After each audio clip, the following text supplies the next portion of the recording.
All right, we're here live with Tiffani Bova, one of the Thinkers 50s. She's on the list. She's actually had an awesome best-selling book called GrowthIQ. And more importantly, it's being translated all around the world. Tiffani, welcome. Oh, thanks for having me, Ray. Well, you know what? You've been going around the world talking about how to modernize growth strategies and do it at global scale. And you have a very interesting view. Let's start there.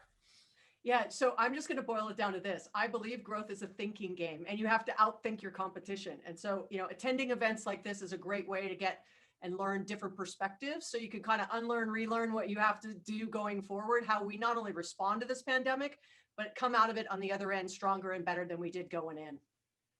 You know, what's interesting about your book is it's not about reinventing things. You're modernizing the thought process around growth. And I thought that was so important because everyone tries to reinvent this, and it's really a lot of the rules haven't changed. Absolutely. Well, I did my homework, right? I read sort of 75 of the best business books I think ever written, some of which were written by people who you have at the event with you, whether it be Tom Peters or Whitney Johnson and others. And so I would say to you that I looked at those books and said, why should I reinvent the wheel? Like, let's just modernize using the things we have now, like social, mobile, cloud, big data, AI.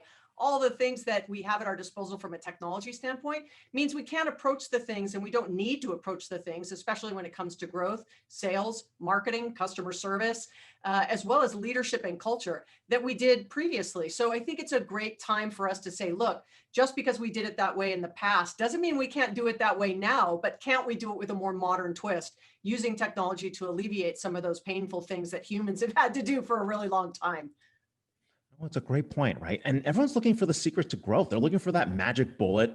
Tell me that there is no magic bullet. No, there isn't. There is not. Darn. I wish there was, right? We could all be rich and walk away. But at the end of the day, the one thing about growth is it's never one thing. It's really about three main topics. One is about the context of the market it is that you're competing in. Second is what growth paths you choose. And there's sort of 10 I highlight in the book, GrowthIQ.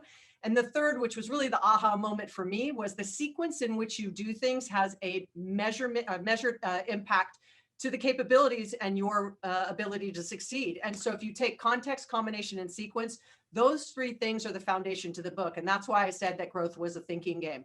Because if you can outthink your competition, being smarter at timing, being smarter at the combination of things, because at the end of the day, you are your own brand, your own culture, your own people, your own products. Nobody else is like you. So why copy the competition? That's a great point, right? And you know, you did something very interesting along with the book. You actually started a podcast on Thursdays. So let's talk about this. So what's next? Oh, sorry, I took your line. No, it's a great line, right? But it's called "What's Next" with Tiffani Bova, and it really began right before the book published. And I have these amazing conversations as I used to travel around the world in the green room with really smart people, and I selfishly felt like, how do I share these conversations? Because there's so many really good nuggets and I'm never going to remember it all.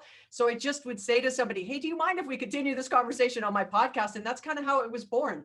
I reached out to my kind of network of people that I always go to when I have career deciding, decisions that I have to make. And they all said, I'm game, I'll be on it. And so it's been really fun. And I'll tell you, I've learned personally so much from my own podcast that sometimes I go back and re-listen when I want to learn about mental models or about dealing with disruption or personal disruption or delivering excellence from Tom Peters. There's just so many things. It's been such a joy to do.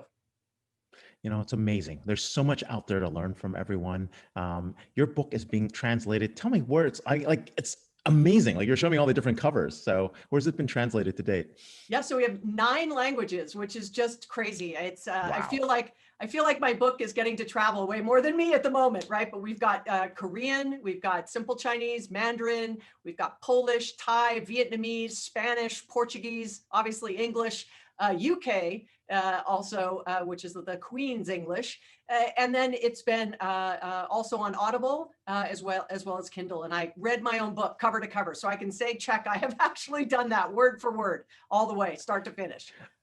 That's amazing. Are you working on a new book? Is there anything else on the list that you're coming up with, or that's all top secret at the moment? Oh, no, that's the big question. I don't know. I have, multiple ideas and people have said I really should follow up along the lines of some of the things I uncovered in the book. And so that's a possibility.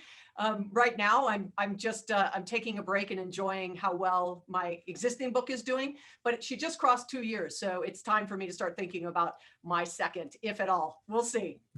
Yeah, don't make that mistake I did. I waited forever to write the next one. So this is going to take a long time. But hey, we're here with Tiffani. We're going to see you at the speaker's corner. Thank you so much for being here. Oh, thank you, Ray. Thanks for having me.